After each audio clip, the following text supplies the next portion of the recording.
আসসালামু আলাইকুম। আজকের বাংলা নিউজে সবাইকে জানাচ্ছি স্বাগতম। শুরুতে জানাচ্ছি বিশ্বের আলোচিত খবরের শিরোনাম। ডাল ও পশু খাদ্য দিয়ে শিশুদের খাবার তৈরি করছেন গাজার মায়েরা। ইরানকে মোকাবেলা একটা ইসরায়েল ইউক্রেন। গাজায় চলমান গণহত্যার উপর সাহসের সঙ্গে রিপোর্ট করা সাংবাদিকরা নৃশংসতার উপর আলোকপাত করার জন্য তাদের জীবন এবং পরিবারের নিরাপত্তার ঝুঁকি নিয়েছেন। এমন পরিস্থিতিতে গাজার সাংবাদিকদের রক্ষায় বিশ্বব্যাপী পদক্ষেপ নেয়ার আহ্বান আল জাজিরার।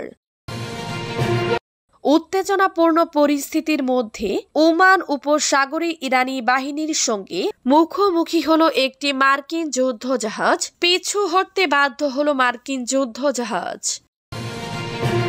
তৃতীয়বারের মতো ইউনেস্কো থেকে যুক্তরাষ্ট্রের বেরিয়ে যাওয়া অগ্রহণযোগ্য জানিয়েছেন চীন। ভারতের উগ্র হিন্দুত্ববাদীরা কেন নিউ ইয়র্ক নগরের মেয়র জোহরান মামদানিকে আক্রমণ করেছেন? এতক্ষণ শুনছিলেন বিশ্ব আলোচিত খবরের সংবাদ শিরোনাম। এবার বিস্তারিত। আমাদের খবরটি যদি ভালো লেগে থাকে অবশ্যই লাইক, কমেন্ট, শেয়ার করতে ভুলবেন না।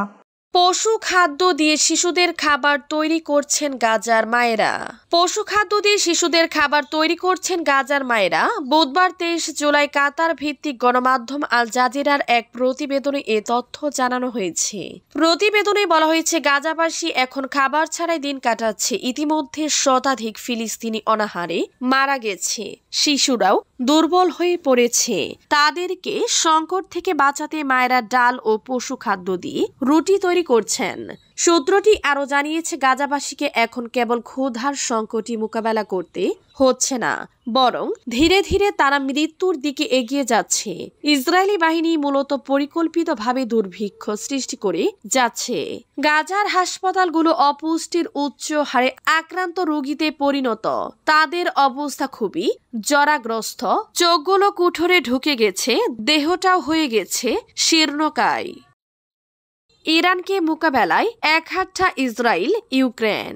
নিজের মধ্যে গভীর সম্পর্ক গড়ে তোলার ইঙ্গিত দিয়ে ইসরায়েল ও ইউক্রেন বুধবার জানিয়েছে তারা ইরানের হুমকি মোকাবেলায় সংলাপ শুরু করতে সম্মত হয়েছে। ইরান রাশিয়ার ঘনিষ্ঠ মিত্র হওয়ায় ইরানকে উভয় দেশে বৈশ্বিক নিরাপত্তার জন্য বিপজ্জনক শক্তি হিসেবে দেখে দীর্ঘদিন ধরে অভিযোগ করে আসছে ইরান গোপনে পারমাণবিক অস্ত্র তৈরি করছে। যদিও তেহরান এই অভিযোগ অস্বীকার করে, অন্যদিকে প্রায়শই ইরানি প্রযুক্তিতে তৈরি রাশিয়ার ড্রোন হামলার শিকার হয়। ইসরায়েলের পররাষ্ট্রমন্ত্রী গিদিউন সারের সঙ্গে কিয়েভে এক যৌথ সংবাদ সম্মেলনে ইউক্রেনের পররাষ্ট্রমন্ত্রী আন্দ্রি সিবিগা ইরানকে বৈশ্বিক নিরাপত্তার জন্য অস্তিত্বগত হুমকি বলে অভিহিত করেন। গিদিউন 2023 সালের পর ইউক্রেন সফর করা সর্বোচ্চ পর্যায়ের ইসরায়েলি কর্মকর্তা। এই সময় সিবিগা বলেন, আমাদের দুই দেশই একই ধরনের নিরাপত্তা চ্যালেঞ্জের মুখোমুখি। আজ আমরা ইরানি হুমকি নিয়ে একটি পৃথক সংলাপ শুরু করার সিদ্ধান্ত নিয়েছি। তেহরানের অস্ত্র ও প্রযুক্তি প্রান্তি সীমিত করার যে কোনো প্রচেষ্টা ইউক্রেন ও ইউরোপের নিরাপত্তার অবদান রাখে জানিয়ে গিদিউন বলেন, ইরানকে পারমাণবিক অস্ত্র সম্পূর্ণ না হতে দেওয়ার ব্যাপারে দৃঢ় অবস্থান নেওয়ায় আমি প্রেসিডেন্ট ভলোদিমির জেলেনস্কি ও ইউক্রেন সরকারকে ধন্যবাদ জানাই। গাজার সাংবাদিকদের রক্ষায় বিশ্বব্যাপী পদক্ষেপ নেয়ার আহ্বান আল জাজিরার। 21 মাসেরও বেশি সময় ধরে ইসরায়েলি বোমাবর্ষণ এবং গাজার প্রায় 2 মিলিয়ন মানুষের নিয়মিত অনাহারে পুরো অঞ্চলের মানুষকে মৃত্যুর দ্বারপ্রান্তে ঠেলে দিয়েছে। চলমান গণহত্যার উপর সাহসের সঙ্গে রিপোর্ট করা সাংবাদিকরা নৃশংসতার উপর আলোকপাত করার জন্য তাদের জীবন এবং পরিবারের নিরাপত্তার ঝুঁকি নিয়েছেন। তবে পরিস্থিতি এমন পর্যায়ে পৌঁছেছে তারা এখন নিজেদের বেঁচে থাকার জন্য লড়াই করছেন। এ অবস্থায় বিশ্বব্যাপী সাংবাদিক সম্প্রদায়, প্রেস স্বাধীনতা সংস্থা এবং প্রাসঙ্গিক আইনি সংস্থাগুলিকে জরুরি ভিত্তিতে গাজার সমৃদ্ধ জনসংখ্যার জন্য হুমকি স্বরূপ জোরপূর্বক অনাহারে বন্ধের জন্য পদক্ষেপ নেওয়ার আহ্বান জানিয়েছে আল জাজিরা মিডিয়া নেটওয়ার্ক। গত 19 জুলাই আল জাজিরার সাংবাদিকরা সোশ্যাল মিডিয়ায় হৃদয় বিদারক বার্তা পোস্ট করা শুরু করেন। এটি ইঙ্গিত দেয় সাংবাদিকরা তাদের চালিয়ে যাওয়ার ক্ষমতা ক্রমশ হারিয়ে ফেলছেন।